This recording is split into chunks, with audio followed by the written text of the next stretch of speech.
Hello and welcome to another gameplay review on the Virkayu gameplay channel, and in this one we have Lillia. Now I was meant to do this a little bit ago when she got that buff to her damage to monsters, but it didn't because no one played her, no one still plays her, and I don't understand why. Although, I understand why, because I don't play her, but despite her thematics, despite her more weirdy, movement speedy, skirmishy playstyle, this champion is built to carry you games. This champion is built to skirmish and fight people, including Diamond Proxy and Olaf, and carry laners who just don't want to win. Now for this we are going to use Conqueror. Why? Because we're going to look at sustained fights with tankier people, you know, minus the, well, two tanky people, but there's a lot of damage over time that's going to be necessary, so the Healia combined with your, your passive and your Conqueror is going to be huge, as well as amping those AP ratios throughout a fight. But we're still going Leandries, I'm still going Demonics because they just synergize so perfectly with her own passive and her own bleed damage over time and own dot damage.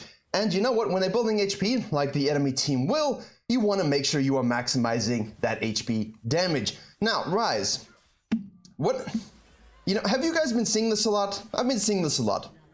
You've been seeing this a lot, right? Where the supports, specifically your off-meta bot lanes, quote-unquote, where they're not necessarily going to straight up turbo stomp lane, they want to scale, they just try and get a small advantage in the mid lane here with a cheeky little level 1 roam. And even though that does happen, we are going to be required to come online later with a 9 CS per minute and like, I don't know, 80% of our team's damage, and I wish I was joking, but oh, well in the meantime anyway, so this is normal. You'll see in the match history, it's linked in the description below, and you would have seen the full runes, standard rune page. Conqueror plus booties and inside is always going to be a good sort of rune page for you. Now, Lillia is not quite on the Zada GG page like Shyvana meant to be. I had a bit of a hang-up with my own build construction. I want to put everything in there, so that'll be up also Monday or Tuesday. So keep your eyes up for that. There's still another 30 junglers available for you, jungle enthusiasts. Righto, we started on this one and then we went to the Krugs and now we're going to the red. The reason for that is it's a classical sequencing technique to make sure we optimize our clear sequencing and we get level 6 as soon as possible.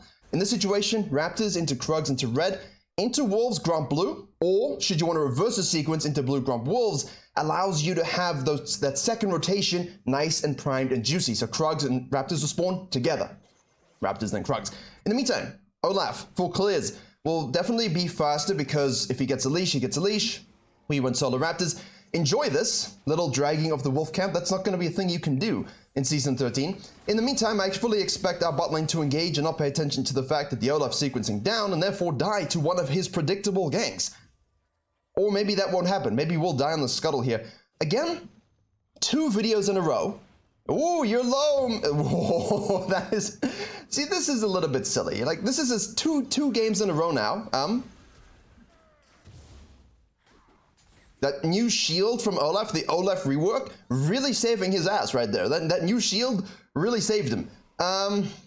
Yeah, so this is twice this has happened in 2 videos with sequencing junglers. Please do not do a clear that includes 5 camping minus the Gromp. It is one of the worst win rate clears you can do. If you wanted to do that or needed to 5 camp tempo control, skip the Krugs. Just skip them. I know it's not optimal, but it saves you so much damn time. You get the Grump off of the map, specifically because, I was going to say especially, and then I said specifically. So specifically, because the enemy jungle's going down, right? You want to make sure you get this to prevent any sort of counter jungling should something bad happen. You've got all of this under control. And you know what I'm actually liking? It was a Graves that did it, I think. Was it the Graves video? It was the Graves video, right? The other day, where he kind of did Red Raptors Krugs. He sliced behind here, skipped the Wolves, did the blue Grump because he was delayed, did all of his cool stuff, and then of course he had the Wolf camp by itself, but the edge camps were taken, and that's crucial, right? You're getting the second spawn of the Krugs and the Raptors. Anyway, we leave base with a Darksteel and an Amped Home, and we are not going to win against a Ryze and an Olaf at this stage. Yes, we can skirmish. Yes, we're strong. Yes, we're cool. Yes, we're a deer. But this is not something you really want to be looking for at all.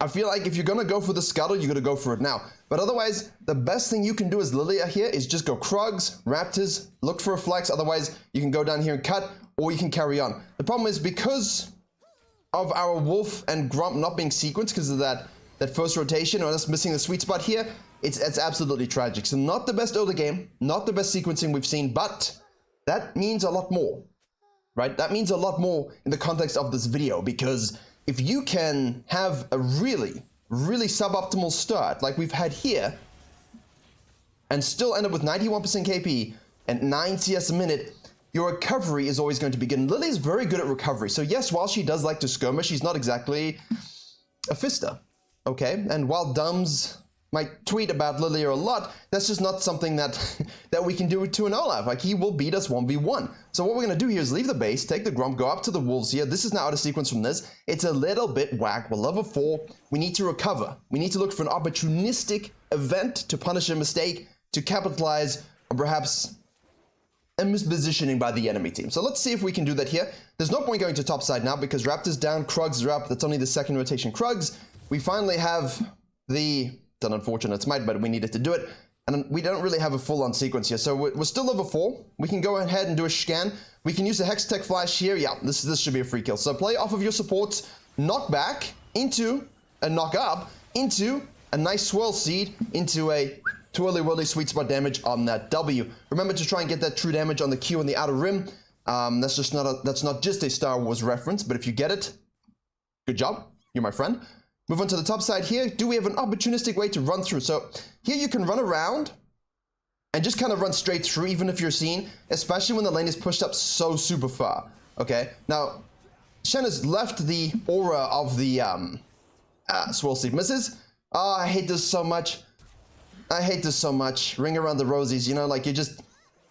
There we go. We'll get the sweet spot there. Keep some spacing. Try to get the outer rim. Let's make sure we throw in the orders as we can. Keep your movement speed passive stacks up, and Conqueror stack into a swirl seed. Juicy kill. Man, I hate it when that happens in the top lane as a trying to, and you're like, so frustrating. But this is good. This is very, very good.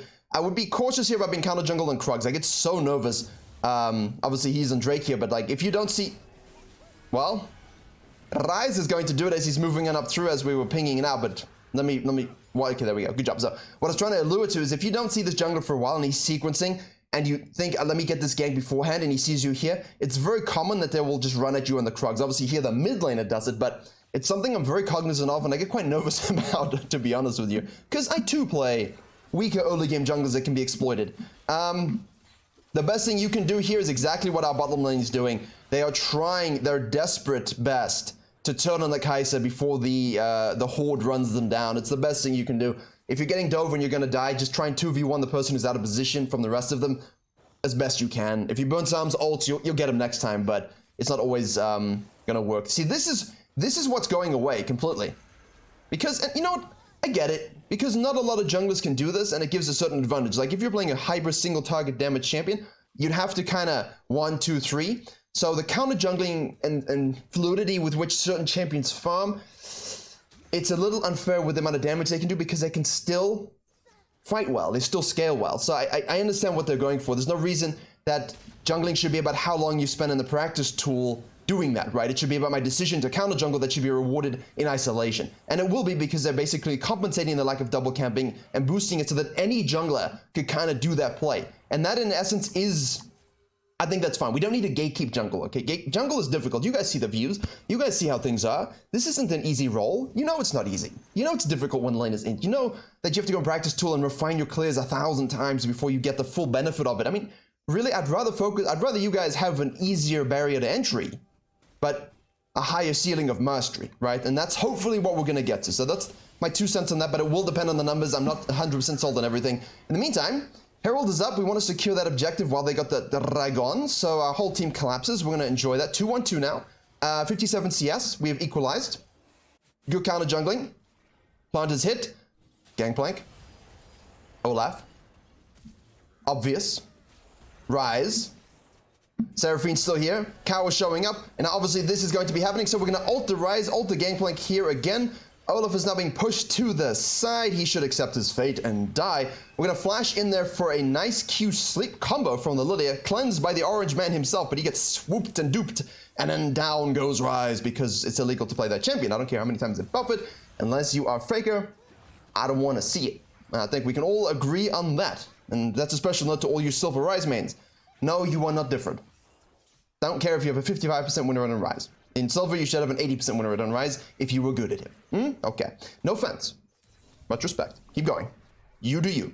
Now, Seraphine's in the top lane here. We secure the Herald, and someone has said, but that's how Quickshot says it, and I say that's because he's also from South Africa. We too are from South Africa, so we will say certain words the same way. His accent has been maintained because reasons, but that's why I say it the same way, just for context to those brews and butts in the chat. Now, we're going to fall back to the Wolves here. Good second, 5th, 18th sequence with 3-1-3 with Landry's complete. So notice how, even though we had a weaker early game, and I know this is a very fast-paced game, I think that's nice. The fast-paced nature of this is good because too many times farming junglers are, I don't say slower in your decision-making, but you're slower in your decision-making. You think you can just get away with chilling and relaxing. You need to make sure that when someone is channeling this rage into your jungle, secure the camps you can, ward where you can in the entrances, and look for these plays quickly, quickly, quickly. Whenever there's an opportunistic rotation, like right here, dude's distracted going up, move one down. Create the 3v2 numbers advantage here.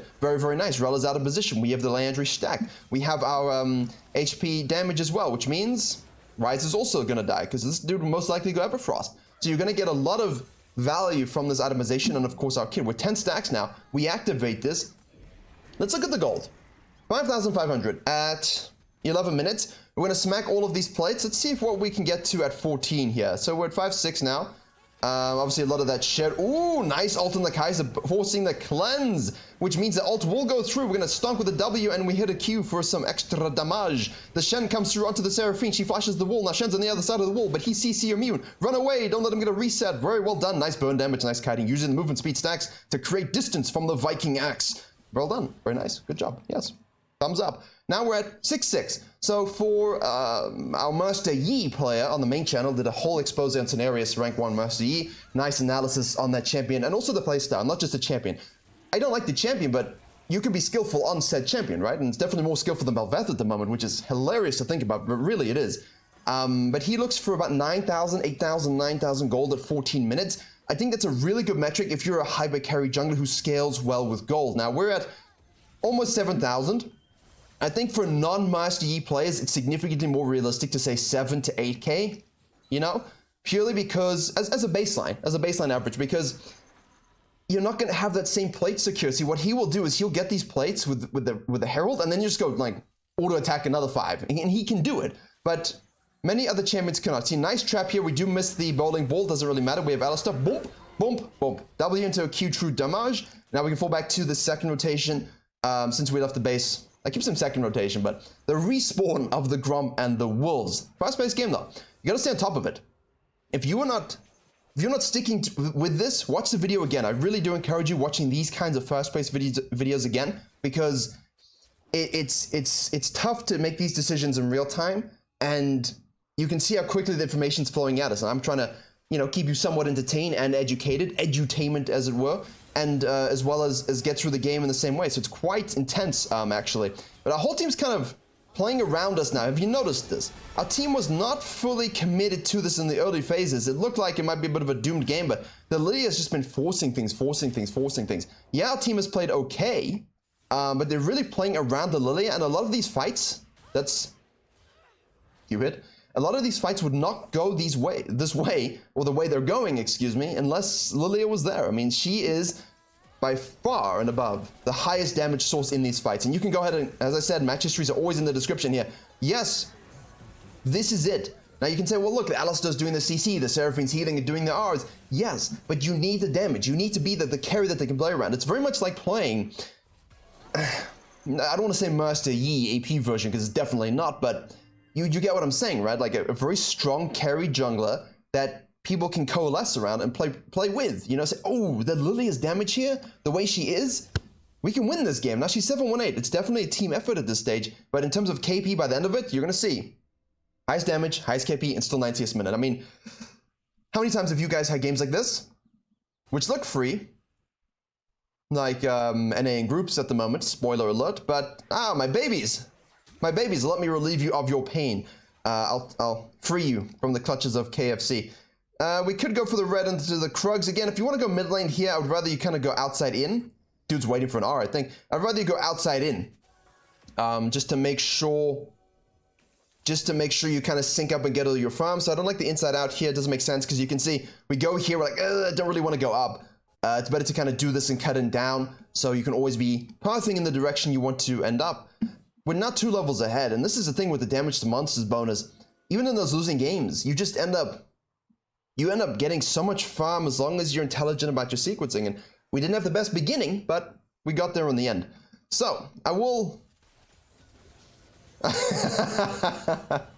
See, now they're trying to do the same thing, looking for some traps. Kai's trying to really go for it here. Make sure you kill the first barrel if you've got a little bit of range there. It's really huge that you can do that. Chuck a bowling ball. It hits nothing. Nada. Nix.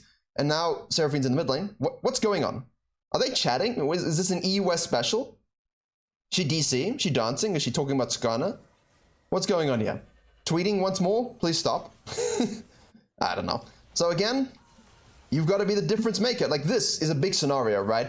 Okay, fortunately we have the Shen. I love Shen. Shen's a chat. Woo!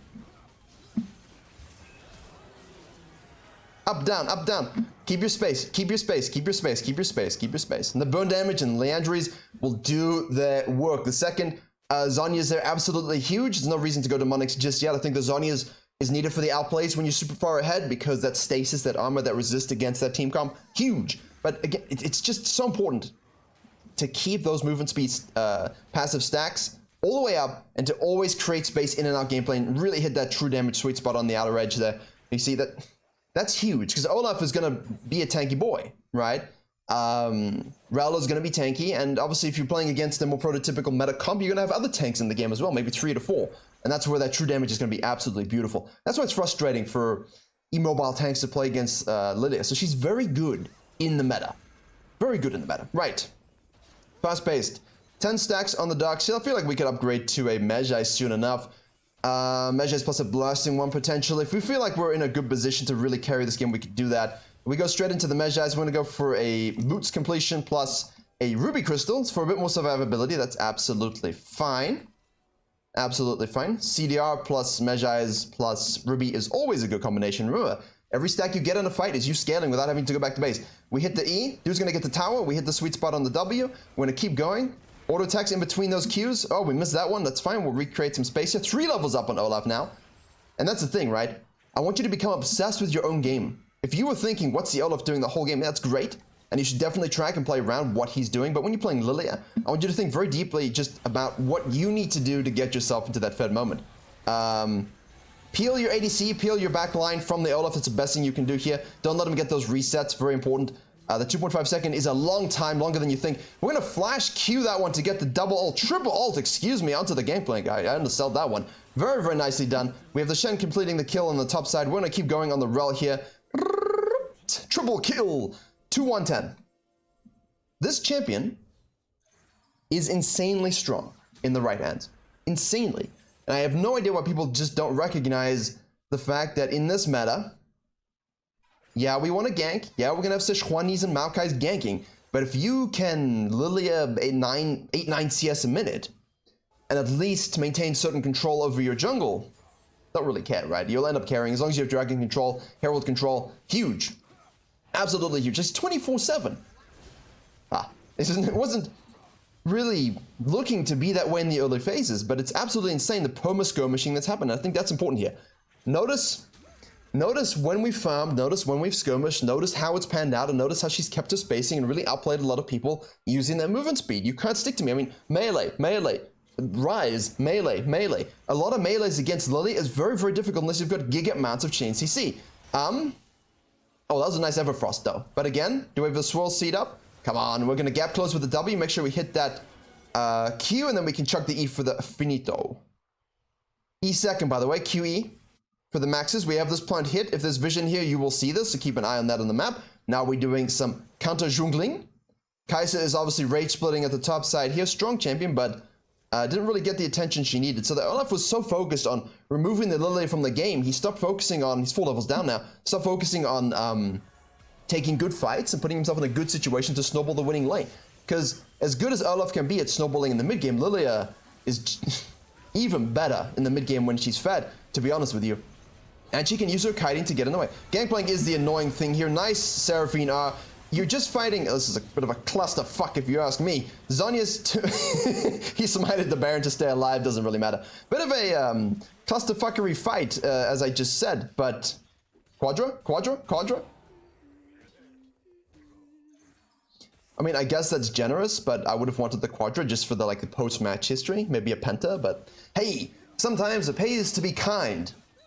I mean, Giga's played a good game. Really good support game, good roams, recognize we're scaling bot lane, we're not exactly going to survive if Olaf comes. Let's go ahead and do this El Baron, but yeah, when you go GP ulting, running into a melee Seraphine, Q spam our scenario, I don't think it's really the best way to do it. Yeah, we're going to ult that, we'll get the damage, don't interrupt the sleep, please, we want the bonus damage, swoop-de-swoop. Chad Shen. Chad Shen dying for the cause, that's what we want to see. Is his name... Oh, Lilhold. It's so small even for me. I thought it said Lillia Holic or something like that. I was like, oh, is that a Lillia main as well? But maybe in the top lane would explain a lot. Funny. Okay. So, you know, I guess it was 4-2-7. Shen has definitely played well. Shen always wants to win. You know, but the fights have really been driven by Lillia. You've got to be the pilot of the game, you know? Are we just giving kills to the Alistar for his... I mean, look at that damage! Look at that damage! Look at that! It's so much damage. 25 stacks, needlessly large rod, plus a Demonic's Embrace on top of what we already had. I mean, just keep your sequencing pristine. Take all the fights you need against heavy melee comps. Pick this champion and keep your spacing. Hit the true damage against tanks. It has everything you need, coupled with obviously HP damage burn plus Leandries, to sustain in fights, to carry fights, to defeat the meta. This is a nice champion for all of you to use to carry from the jungle. Just don't play it against me because I hate facing it because it counters everything I play. But as you can see, I do enjoy good jungling. I do enjoy weaker starts, bad decisions early for analysis. And then I love to see the comeback with strong mental. I think it's absolutely important that you keep your mental on you in these kinds of games, specifically when our first rotation isn't so good. Yeah, we get the first blood, but our first sequence is compromised, right? And then we die needlessly in our jungle. It feels like, oh, you know what? But when you play Lillia, should be no stress. And apologies for the hyped up nature of this. I still have pre-workout flowing through my veins. It was a cheeky arm day, and now I'm going to go have some food and maybe, you know, because it's Saturday, a cupcake. Thank you very much for watching. Please do like, share, and comment. Don't forget Zyra, GG guys, below Lillia and Shyvana coming early next week. And as always, I will see you all in the next tutorial.